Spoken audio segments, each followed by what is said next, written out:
अनिल अग्रवाल देश के जाने माने कारोबारी हैं। वो वेदांता के चेयरमैन हैं। अनिल अग्रवाल ने कबाड़ बेचकर अरबों रुपए का कारोबार खड़ा किया है। आज वो माइंस, मेटल और टेक्नोलॉजी के कारोबार में है। वेदांता आज जिंक, कॉपर और एल्यूमिनियम की देश की सबसे बड़ी उत्पादक है। वेदांता देश की सबसे बड़ी टैक्स पेयर कंपनियों में भी शामिल है। वेदांता ने पिछले 8 साल में 3,39,000 करोड़ का टैक्स चुकाया है। अभी तक 8 साल में इतनी बड़ी टैक्स की रकम किसी भी भारतीय कंपनी ने नहीं चुकाई है। वेदांता के लार्जेस्ट टैक्स पेयर बनने की जानकारी अनिल अग्रवाल ने खुद शेयर की है। अनिल अग्रवाल ने अपने ट्वीट में लिखा है, मैं बिहार का एक लड़का जब पहली बार मुंबई पहुंचा तो मेरे पास एक छोटा सा सूटकेस था और कुछ सपने थे। मैं अपनी परिवार के लिए कुछ करना चाहता था, लेकिन मैंने कभी नहीं सोचा था कि किसी दिन मैं एक साधारण इंसान राष्ट्र निर्माण से जुड़ सकता हूँ।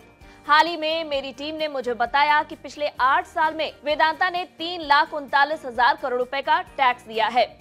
ये किसी भी भारतीय कंपनी का सबसे बड़ा टैक्स कंट्रीब्यूशन है। मुझे तसल्ली मिलती है कि ये पैसा स्कूल, अस्पताल, रोड और इंफ्रा बनाने में काम आया होगा।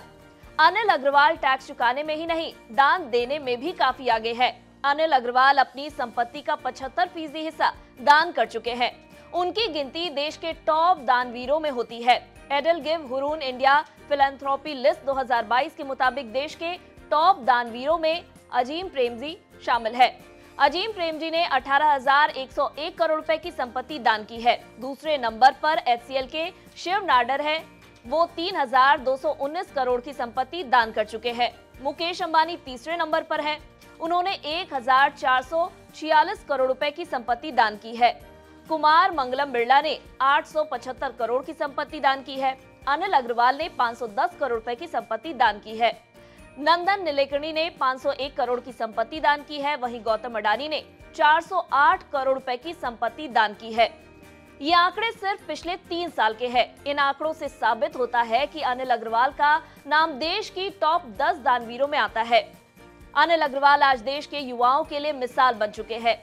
अनिल अग्रवाल से युवाओं को नीचे से ऊपर उठने और कमाकर दान करना सीखना चाहिए।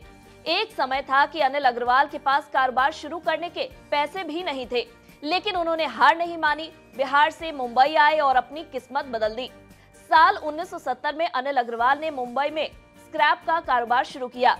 इसी स्क्रैप के कारोबार से पहली कंपनी की शुरुआत की और मोटा मुनाफा कमाया।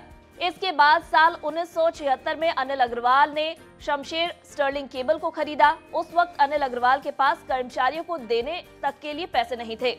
इसके बाद इस कंपनी को चलाने के लिए अग्रवाल ने कुल 9 अलग अलग बिजनेसेस शुरू किए, लेकिन ये सभी कारोबार नहीं चल पाए। इतना कुछ होने के बावजूद अनिल अग्रवाल ने हार नहीं मानी। अनिल अग्रवाल को भरोसा था कि एक दिन वो कुछ कर जाएंगे। उनका यही जज्बा उनको ऊंचाइयों पर ले गया। 1980 में अनिल अग्रवाल ने स्टारलाइट इंडस्ट्रीज को खरीदा और 1986 में भारत सरकार ने टेलीफोन केबल बनाने के लिए प्राइवेट सेक्टर को मंजूरी दे दी। यहीं से उनके कारोबारी जीवन में बदलाव आया और केबल बनाने के लिए कॉपर की मांग में तेजी आनी शुरू हो गई। इसके बाद साल 1990 में अनिल अग्रवाल ने कॉपर रिफाइंड का नाम शुरू किया। स्टारलाइट इंडस्ट्रीज देश की पहली ऐसी प्राइवेट इंडस्ट्री थी जो कॉपर रिफाइंड का काम करती थी। इसके बाद अग्रवाल लगातार सफलता की नई कहानी लिखते चले गए। आज अनिल अग्रवाल के पास 16,000 करोड़ से ज्यादा की संपत्ति है। उनका कारोबार भारत ही नहीं, दुनिया के कई देशों में फैला है। उनकी कंपनी वेदांता भारत के अलावा लंदन स्टॉक एक्सचेंज पर भी लिस्ट है। अगर आपको हमारे इस वीडियो में दी गई जानकारी पसंद आई हो तो इसे लाइक और शेयर जरूर करें। साथ ही बिजनेस जगत की खबरों से अपडेटेड रहने के लिए बने रहे हमारे साथ और देखते रहे बिजतक। बिजतक आपके लिए लाया है प्रीमियम मेंबरशिप प्रोग्राम, जहां आपको मिलेंगे कई सारे फायदे, जिनमें मार्केट न्यूज़लेटर, लाइव चैट पर आपके सवालों के सबसे पहले जवाब, मार्केट आउटलुक, वीकेंड पर मार्केट स्कैन, एंकर्स के साथ चैट और भी बहुत कुछ। इस प्रीमियम सब्सक्रिप्शन में 3 तरह के प्लान्स हैं, सिल्वर, गोल्ड और प्लैटिनम, जिनकी शुरुआत मात्र 159 रुपए महीने से होती है। इससे जुड़ना भी बेहद आसान है। बिजतक के YouTube चैनल पर जाएं, ज्वाइन बटन पर क्लिक करें और अपना प्लान सिलेक्ट करें। बस बन गए आप हमारे प्रीमियम मेंबर।